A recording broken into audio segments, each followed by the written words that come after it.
కొన్ని ప్రాజెక్టులు అవినీతి సామ్రాజ్యాలుగా మారుతున్నాయి. అధికారులు సిబ్బంది కుమ్మక్కై అందిన కాడికి దోచుకుంటున్నారు. పైన ఉన్న వాళ్లకు తెలిసినా అసలు సూత్రధారులను వదిలేసి చిన్న పాత్రధారులను పట్టుకుంటున్నారు. కేసు నమోదు చేసి చేతులు దులుపుకుంటున్నారు. ఈలోపు కోట్లాది రూపాయల ప్రజాధనం దోపిడీకి గురవుతోంది.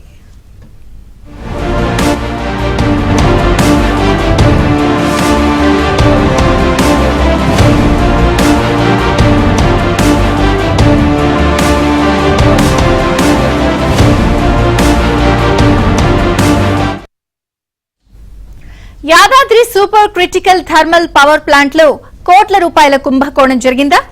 పవర్ ప్లాంట్ లో విలువైన సామాగ్రి స్క్రాప్ మాయం చేసిన కేటుగాళ్లు గుట్టుచప్పుడు కాకుండా ఉన్నారా? కొంత సామాగ్రి మాత్రమే రికవర్ చేసిన అధికారులు మమా అనిపించారా? స్క్రాప్ రూపంలో కోట్లు దోచేసిందెవరు?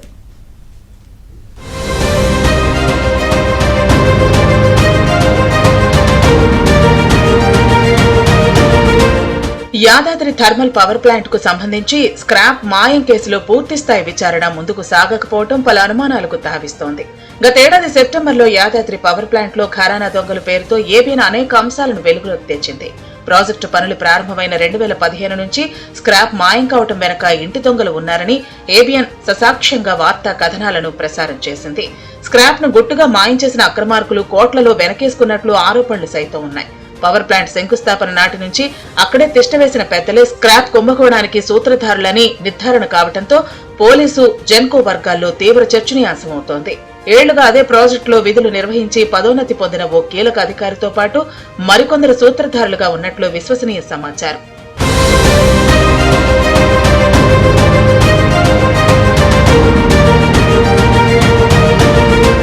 స్క్రాప్ స్కామ్ లో జెన్కో మాజీ ఉన్నతాధికారికి బినామీగా అయిన ఒక సీఐ 50 కోట్ల దాకా అక్రమంగా సంపాదించారని విమర్శలు వినిపిస్తున్నాయి. అక్రమ సంపాదనాంశం తెలుసుకున్న మరో సీఐ కొందరిని కలుపుకుని మంత్రాంగం నడిపించారు. యాదాద్రి థర్మల్ పవర్ ప్లాంట్ లో చోరీలపై 2017 నుంచి కేసులు నమోదవుతున్నా 100 కోట్ల పైచిలుకు విలువైన సామాగ్రి చోరీకి గురైనా పూర్తిస్థాయి విచారణ నిర్వహించకపోవడం విమర్శలకు తావిస్తోంది.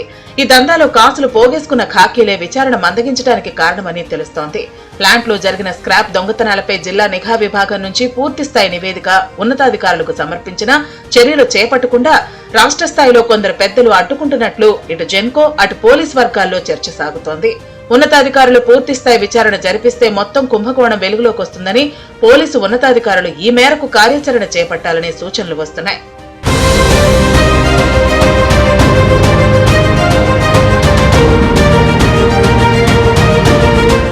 నల్గొండ జిల్లా దామరచర్ల మండలం వీర్లపాలెం వద్ద 4000 మెగావాట్ల విద్యుత్ ఉత్పత్తి చేసే Yadadri super critical thermal power plant కు గత బీఆర్ఎస్ ప్రభుత్వం శ్రీకారం చుట్టింది. 800 మెగావాట్ల సామర్థ్యం కలిగిన 5 యూనిట్ల నిర్మాణాన్ని తెలంగాణ జెన్కో చేపట్టింది. జూన్ 26, 2017న కేంద్ర పర్యావరణ శాఖ ఆ ప్రాజెక్టుకు అనుమతినిచ్చింది. అదే ఏడాది అక్టోబర్ 17న 29,000 కోట్ల అంచనా వ్యయంతో జెన్కో నిర్మాణం ప్రారంభించింది. Bharat heavy electrical limited BHEL కు నిర్మాణ బాధ్యతలు అప్పగించింది. 2021 అక్టోబర్ 17 నాటికి గడువు పూర్తయినప్పటికీ కరోనా మొదటి, సెకండ్ వేవ్లతో 2023 జూన్ వరకు లక్ష్యాన్ని పొడిగించారు. పర్యావరణ అనుమతులకు సంబంధించిన ఎన్జీటీ అభ్యంతరాలు, ప్రజాభిప్రాయ సేకరణ కారణంగా పనుల జాప్యంపై అంచనా వ్యయం 40,000 కోట్లకు పెరిగింది. ప్రస్తుతానికి YTPS లో 90% పనులు పూర్తయ్యాయి. యూనిట్ 2లో ఇటీవలే విద్యుత్ ఉత్పత్తిని ప్రారంభించిన సీఎం రేవంత్ రెడ్డి దాని జాతికి అంకితం చేశారు.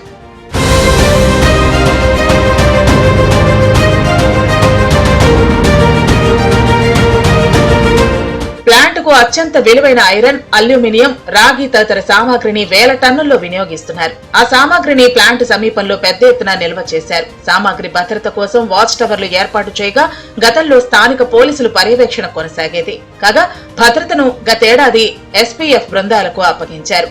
పర్యవేక్షణ చేసేందుకు ఒక డీఎస్పీ, 2 CI స్థాయి అధికారులు, 40 మంది సిబ్బంది విధుల్లో ఉన్నప్పటికీ ఏళ్ల తరబడి విధుల్లో ఉన్న కొందరు ముఠాగా ఏర్పడి విలువైన సామాగ్రిని పక్కదారి పట్టిస్తూ కోట్ల రూపాయలు జేబులు నింపుకుంటున్నారని ఆరోపణలు వెల్లువెత్తుతున్నాయి.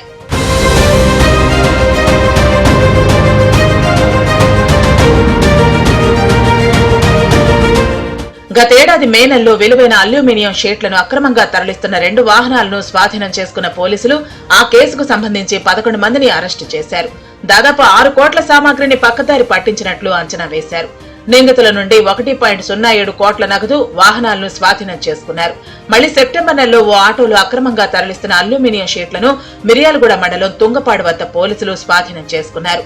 ఆటోలో ఉన్న వారిని అదుపులోకి తీసుకుని తమదైన స్టైల్లో విచారించగా కీలక నిందితులంతా ఒక్కొక్కరుగా వెలుగులోకి వచ్చారు.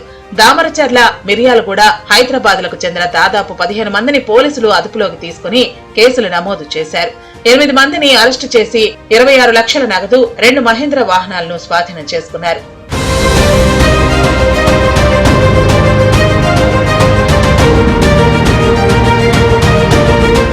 పటిష్టమైన భద్రతా వ్యవస్థ ఉన్నప్పటికీ చోరీలు జరగటంతో అది ఇంటి దొంగల పనేనని భావిస్తున్నారు. ప్లాంట్ల చుట్టూ సీసీ కెమెరాల నిఘా పెట్టి పాసులు, అనుమతి పత్రాలుంటేనే ఎవరినైనా ఏ వాహనాన్నైనా లోపలకు గాని బయటకు గాని అనుమతించేలా కట్టుదిట్టమైన భద్రతా వ్యవస్థ కొనసాగినా చోరీలు జరుగుతూనే ఉన్నాయి. ప్రత్యేకంగా సీఆర్ఎఫ్, డీఎస్పీ స్థాయి అధికారి పర్యవేక్షణలో భద్రత కొనసాగిస్తుంటే మరోవైపు సివిల్ పోలీసులు తమ పర్యవేక్షణను ఏర్పాటు చేశారు. పైగా జెన్కో విజిలెన్స్ కార్యాలయం అక్కడే ఏర్పాటైంది. ఇన్స్పెక్టర్ స్థాయి అధికారి అక్కడ విజిలెన్స్ విభాగాన్ని పర్యవేక్షిస్తున్నారు. ఇంత పటిష్టమైన భద్రత ఉన్న ప్రాంతంలో చిన్న బోల్ట్ పట్టుకెళ్లాలన్న సామాన్యులకు వెన్నులో వణుకు పుడుతోంది. అయితే ఇక్కడ భారీగా ఇనుము, అల్యూమినియం, పాత ఇనుము, రాగి, ఉక్కు వినియోగించిన తర్వాత వదిలేసే తుక్కు పెద్ద ఎత్తున చేరుతూ ఉండటంతో దీనిపై కన్నేసిన కొందరు అక్రమార్కులు వాటిని బయటకు తరలించి సొమ్ము చేసుకునేందుకు రంగంలోకి దిగారు.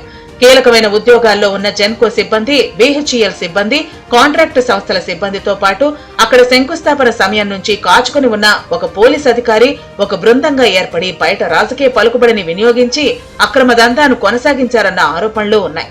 అక్కడ పనిచేసే కార్మికులను, ప్లాంట్లోకి వచ్చే వాహనాల డ్రైవర్లు, కూలీలను కాంట్రాక్టు సంస్థల్లో పనిచేసే వారిని వినియోగించి దొంగతనాలు చేస్తున్నట్లు ఒక చర్చ జరుగుతోంది. చోరీలో పట్టుబడిన వారిని మాత్రమే కేసుకు పరిమితం చేస్తున్నారే తప్ప సూత్రధారులను ఎందుకు విచారించడం లేదన్న చర్చ జరుగుతోంది. ఆ ప్రశ్నకు సమాధానమూ దొరకటం లేదు.